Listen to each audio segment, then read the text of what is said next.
Good evening, ladies and gentlemen. Thank you for joining us. You're watching Text Messages Resurrected. I'm the parasite Rick Tex. Glad to be broadcasting once again out of Elk River, Minnesota. Now, today we're going to talk about a pretty serious topic about the pancreas. A lot of people with diabetes know exactly what the pancreas is. In fact, a while back, probably back about in middle school, I was making a reference to some musical lyrics I heard about putting a knife into somebody's kidney, and it was some kind of rap song.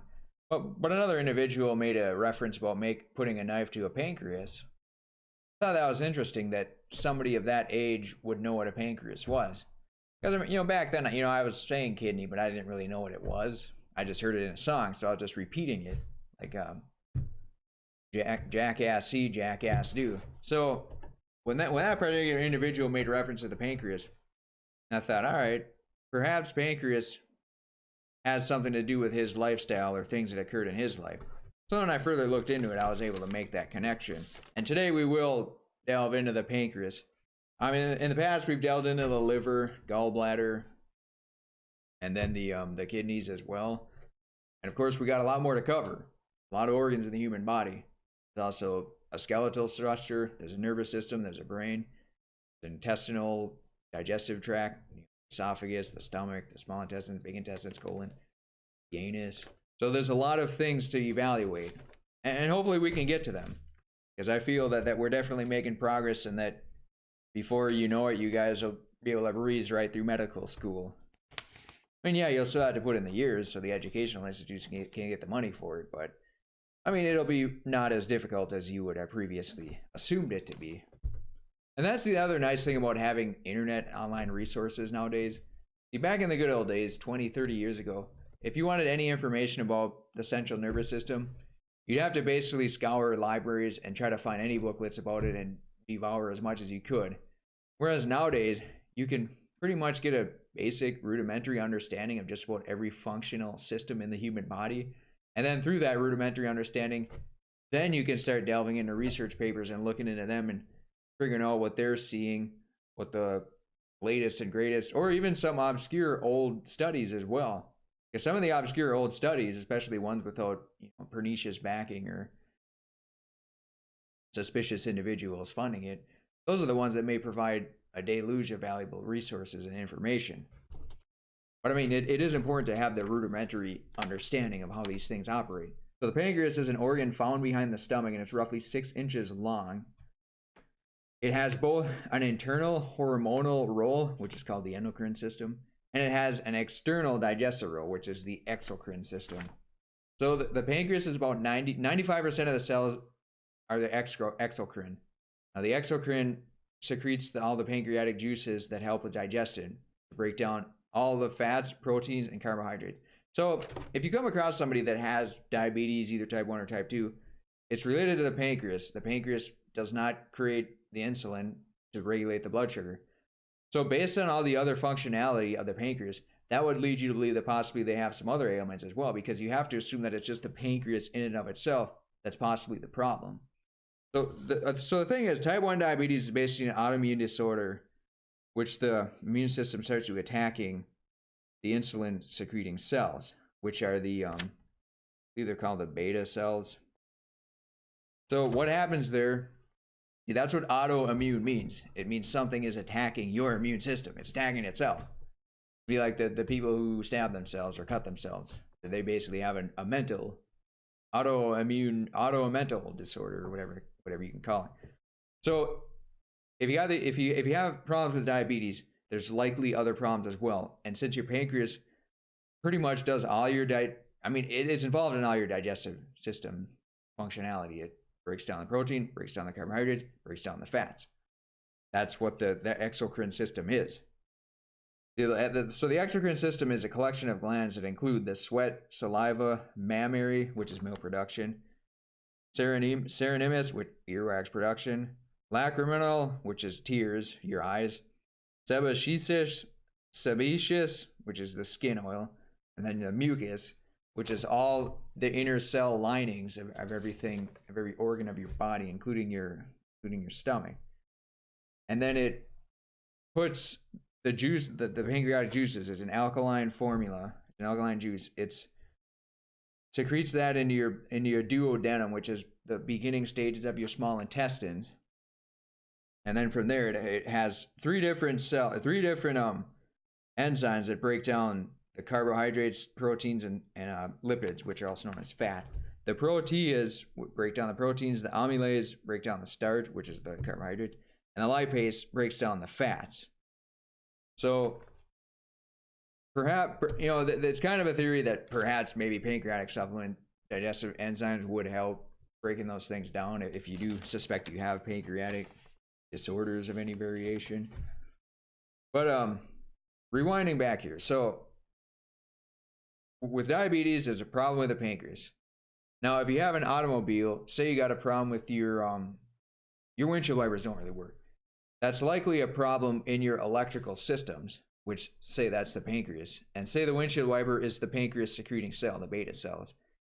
So you're probably going to have problems with your windows rolling down, with your vents not working, maybe your turn signals don't work, and it's all related to the core electrical system. So your pancreas, even though you can't really definitively detect that you have problems with secreting these digestive juices or the other hormonal secretions that the pancreas does, it leads you to believe that the pancreas is likely a culprit of some of the other problems you have as well. And the pancreas, there have actually been animal studies that have shown that the pancreas does regenerate in the case of fasting. So that's what fasting does to people. I mean, the liver regenerates. Science officially confirms that and agrees with that. But it doesn't quite agree, and it's not very forthcoming stating whether pancreas is regenerated. But fasting is by and large one of the most healthiest things that people can typically do if they have pretty serious ailments. And yeah, eating right, eating healthy, finding foods that work for your body on a consistent basis, that's generally the goal. I mean, me personally, I try to eat as much as I possibly can without feeling complete bloating or lack of energy. I mean, if I could eat 6,000 calories a day and feel great and run around and everything, I definitely would. I mean, it is a bit gluttonous.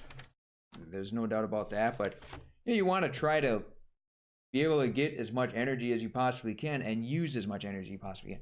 Yeah, if you're eating 6,000 calories and you turn into a giant blob that needs a forklift to move your arm, that's not ideal. But it's just getting as much energy in and using as much energy out. So rewinding a little bit here. So the endocrine system is made up of the pituitary gland, which is in your skull. It affects your growth, your sexual reproductive cells and metabolism. It also includes the thyroid gland, which is right here in your neck. And that also regulates metabolism, and it regulates protein synthesis. And it typically is that the cells are possessed of iodine and tyrosine. Tyrosine is a non-essential amino acid, which means your body can synthesize it if you don't consume it. Generally, essential amino acids come in meat proteins. Plant proteins do have amino acids, but they're not complete amino acids. They're still pretty good. Definitely good for you. So if you're a vegetarian, you can get all the essential amino acids, but you need to add a little bit more variety. The parathyroid gland, which is behind the thyroid, it regulates your calcium. And then also the adrenal glands, which they're on top of the kidneys. And they also regulate metabolism, blood pressure, stress, and the immune system. And then your pancreas and your ovaries / testes if you're a male, ovaries if you're a female. So endo means inside, exo means outside. That's why the exocrine system is, the skin oils, the earwax, tears, all that good fun stuff. So the pancreas is divided into 4 parts. As you can see, there's a head, neck, body, tail. Altogether, it's about 6 inches long.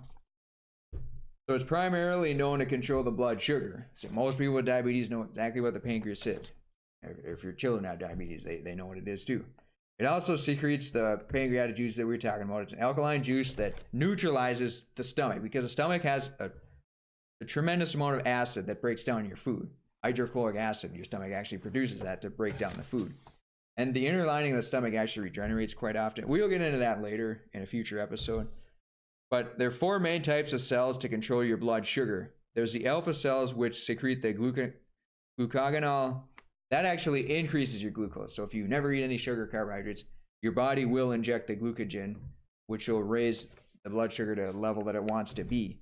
Then you have the beta cells, which increase the insulin, which reduces the blood glucose. You have the gamma cells, which secrete the pancreatic polypeptide, which it works in conjunction with your hunger. If you're not hungry, it'll produce more of it. If you're really hungry, correction. If you're really hungry, it'll produce more of it. If you're not hungry, it won't produce any of it. So it's sort of just a signal to your brain that maybe you should or should not be eating. And then it also has the delta, which is a somatostatin, which stops the alpha and the beta cells. Essentially, it just, like if your mom goes to find her missing children or something like that. So, the pancreas plays a vital role in digestion, secretes fluid in the duodenum, first part of small intestine. The enzyme breaks down the carbs, proteins, lipids. We've discussed that earlier. So, there are a few diseases of the pancreas, pancreatitis. See, if you ever hear a disease that ends in itis, it's usually an inflammation disorder. Arthritis, inflammation of your joints. Pancreatitis, inflammation of your pancreas. Kidneytitis, inflammation of kidney. Livertitis, I don't know if those are actually diseases, but usually if you understand word origins, etymology, then you can sort of get a good idea of what the problem is. So there's also cancer, pancreatic cancer, which is just growths, more or less. So it can be caused by things like alcohol, smoking, obesity, gallstones. And if you get a disease like measles, mumps, or also some medications will cause it as well. Probably all medications. That's just what I would assume. That's what we would assume at text messages, the resurrection.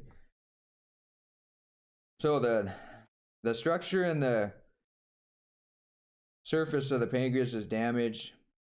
You're likely going to have amylase and protease detected in your blood.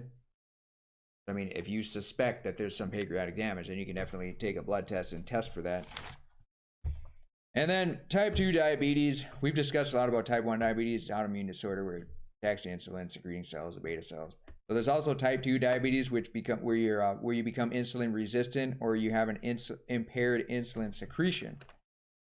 So if you're not producing the beta cells properly, then that could be type 2 diabetes as well.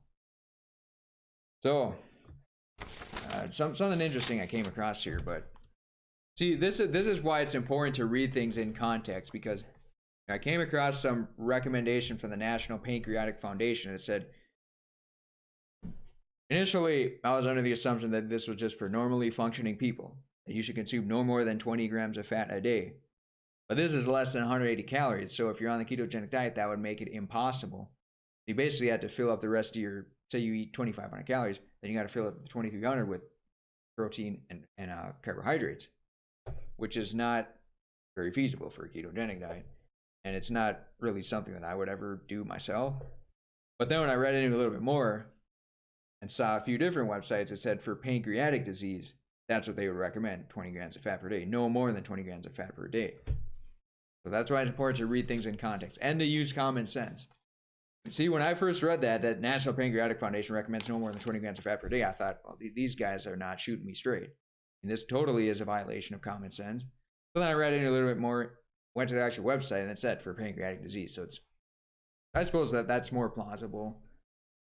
And fasting has been shown to regenerate the pancreas in some animal studies. See, here's the thing. When you're eating food, you're either feeding the good or the bad parts of your body, your bacteria, your enemy cells. And your body can take storage and use that energy. But say the enemy cells, they're too stupid to take the storage. They don't know how to use that. The only thing they know is what you're putting into it in whatever state it's in. See, once it's been broken down and stored in your body, it's in a form that only your body recognizes. So when your body is attacking disorders, it wants to take the stored cells and use that. But when you keep eating things and feeding the enemy cells, then the enemy cells can mount a pretty, effective attack against your own cells. So that's usually the idea behind why fasting is important. Now, does that mean fast every single week? No, not necessarily. But I mean, if there's some serious ailments going on, some pretty major sicknesses, even like a common cold or a flu, then it's just a good idea to do the fasting for a while.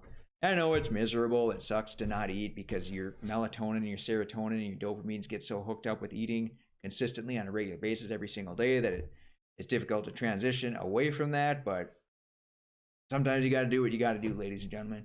So that being said, we thank you very much for joining us. We will delve more into organs inside the human body, and hopefully you'll have a good understanding of how the human body works. And rather than dousing yourself with medications and bad and horrible food, understanding how the body functions will allow you to make healthier choices and to communicate better with your body too. I mean, just knowing where organs are in your body.